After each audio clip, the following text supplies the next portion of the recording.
അസ്സലാമു അലൈക്കും വറഹ്മത്തുള്ളാഹി വബറകാതുഹു. ഈ പറയുന്ന നിസ്കാരം നിങ്ങൾ നിസ്കരിക്കാൻ റെഡിയാണെങ്കിൽ നിങ്ങളുടെ ആഗ്രഹം അത് നിറവേറ്റി കിട്ടും എന്നുള്ളതാണ് ഞാൻ ഈ വീഡിയോയിലൂടെ പറഞ്ഞു തരാൻ പോകുന്നത്. നമുക്കെല്ലാം വളരെ എളുപ്പത്തിൽ ചെയ്യാൻ പറ്റുന്ന, ഈസിയായി ചെയ്യാൻ പറ്റുന്ന ഒരു അമലാണ് ഞാൻ പറഞ്ഞു തരാൻ പോകുന്നത്. മുജറബാത്തു സ്വാലിഹീൻ എന്ന കിതാബിൽ മഹത്തുക്കളാൽ പറഞ്ഞ ഒരു അമലാണ് നിങ്ങൾക്ക് ഞാൻ പറഞ്ഞു തരുന്നത്.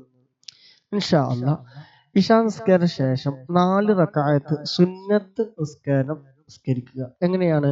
ഈ രണ്ടായിട്ട് നിസ്കരിക്കുക. ആദ്യം 2 റക്അത്ത് നിസ്കരിക്കുക, സലാം വീട്ടുക. പിന്നെ 2 റക്അത്ത് നിസ്കരിക്കുക, സലാം വീട്ടുക. ആ നിസ്കാരത്തിൽ ഓതേണ്ട സൂറത്തുകളും ഇൻഷാ അല്ലാഹ് ഞാൻ പറഞ്ഞു തരാം. അതിന് മുന്നേ നിയ്യത്ത് വെക്കേണ്ടത്, ആവശ്യം നിറവേറാനുള്ള 2 റക്അത്ത് സുന്നത്ത് നിസ്കാരം ഞാൻ അള്ളാഹുവിന് വേണ്ടി നിസ്കരിക്കുന്നു എന്ന് നിയ്യത്ത് ചെയ്യുക. അതിന് ശേഷം നിസ്കാരത്തിലേക്ക് പ്രവേശിക്കുക. ആദ്യത്തെ 2 റക്അത്ത് സുന്നത്ത് നിസ്കരിക്കാൻ പോവുകയാണ് നമ്മൾ. ആ 1-ാം റക്അത്തിൽ ഫാത്തിഹ ഓതിയ ശേഷം ആയത്തുൽ കുർസി 3 തവണ ഓതുക. 1-ാം റക്അത്തിൽ ആദ്യം 2 റക്അത്ത് സുന്നത്ത് നിസ്കരിക്കണ്ടല്ലോ, ആ നിസ്കാരത്തിൽ 1-ാം റക്അത്തിൽ ഫാത്തിഹയ്ക്ക് ശേഷം ആയത്തുൽ കുർസി 3 തവണ ഓതുക. 2-ാം റക്അത്തിൽ ഫാത്തിഹയ്ക്ക് ശേഷം ഖുൽ ഹുവല്ലാഹു അഹദ് 1 തവണ, ഖുൽ അഊദു ബിറബ്ബിൽ ഫലഖ് 1 തവണ, ഖുൽ അഊദു ബിറബ്ബിൻ നാസ് 1 തവണ നിസ്കാരം പൂർത്തീകരിക്കുക, സലാം വീട്ടുക. 3-ാം റക്അത്തിലും 4-ാം റക്അത്തിലും ഫാത്തിഹയ്ക്ക് ശേഷം 3-ാം റക്അത്തിലും അടുത്ത 2 റക്അത്ത് സുന്നത്ത് നിസ്കാരമില്ല, ആ സുന്നത്ത് നിസ്കാരത്തിലെ 3-ാം റക്അത്തിലും 4-ാം റക്അത്തിലും ഫാത്തിഹയ്ക്ക് ശേഷം ഖുൽ ഹുവല്ലാഹു അഹദ്, ഖുൽ അഊദു ബിറബ്ബിൽ ഫലഖ്, ഖുൽ അഊദു ബിറബ്ബിൻ നാസ് എന്നത് ഓരോ തവണ ഓതുക.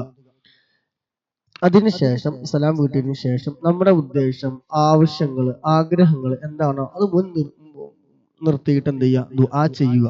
മഹത്തുക്കൾ കിതാബിൽ പറയുന്നു, ഇങ്ങനെ ഞങ്ങളൊക്കെ ചെയ്തിട്ടുണ്ട്, ഞങ്ങൾക്ക് ആവശ്യങ്ങൾ പൂർത്തീകരിച്ച് കിട്ടിയിട്ടുണ്ട്. അപ്പൊ നല്ല ഇഖ്ലാസോടെ, മനസ്സാന്നിധ്യത്തോടെ, സന്തോഷത്തോടെ, റാഹത്തോടെ ഈ നിസ്കാരം നിസ്കരിക്കുക. ആവശ്യങ്ങൾ പൂർത്തീകരണ നിസ്കാരം എന്ന് പറയൂ ഇതിന്. അപ്പൊ ഇൻഷാ അല്ലാഹ് അല്ലാഹു സുബ്ഹാനഹു വ തആല ചെയ്യുന്നവർക്കൊക്കെ അവരുടെ ആവശ്യങ്ങൾ പൂർത്തീകരിച്ച് കൊടുക്കുമാറാകട്ടെ. പരമാവധി ഒന്ന് ഷെയർ ചെയ്യുക, ലൈക്ക് ചെയ്യുക. പുതിയ ആൾക്കാർ കാണുന്നവരുണ്ടെങ്കിൽ ഒന്ന് സബ്സ്ക്രൈബ് ചെയ്ത് ബെല്ലേക്ക് എനേബിൾ ചെയ്ത് വെക്കുക. ഇതുപോലത്തെ ടിപ്സുകളും എല്ലാ ദിവസവും ഹദ്ദാദ് റാത്തീബ്, ബുറുദ, അതുപോലെയുള്ള അദ്കാറുകളും സ്വലാത്തുകളും ഒക്കെ ഉണ്ട് നമ്മുടെ ചാനലിൽ. ഇൻഷാ അല്ലാഹ് അങ്ങനെ ചാനൽ തൃപ്തിപ്പെട്ടിട്ടുണ്ടെങ്കിൽ പൊരുത്തപ്പെട്ടുകൊണ്ട് തന്നെ നിങ്ങൾ സബ്സ്ക്രൈബ് ചെയ്യുക, മറ്റുള്ളവർക്ക് ഷെയർ ചെയ്യാൻ മറക്കരുത്. ഇൻഷാ അല്ലാഹ് അല്ലാഹു സുബ്ഹാനഹു വ തആല ആരോഗ്യം, ആഫിയത്തും ഇസ്സത്തും എല്ലാം നമുക്ക് നൽകുമാറാകട്ടെ. മരണം ഹൈറാകുന്ന സമയത്ത് കലിമ ചൊല്ലി മരിക്കാൻ നമുക്ക് എല്ലാവർക്കും തൗഫീഖ് നൽകുമാറാകട്ടെ. ആമീൻ. അസ്സലാമു അലൈക്കും വറഹ്മത്തുള്ളാഹി വബറകാതുഹു.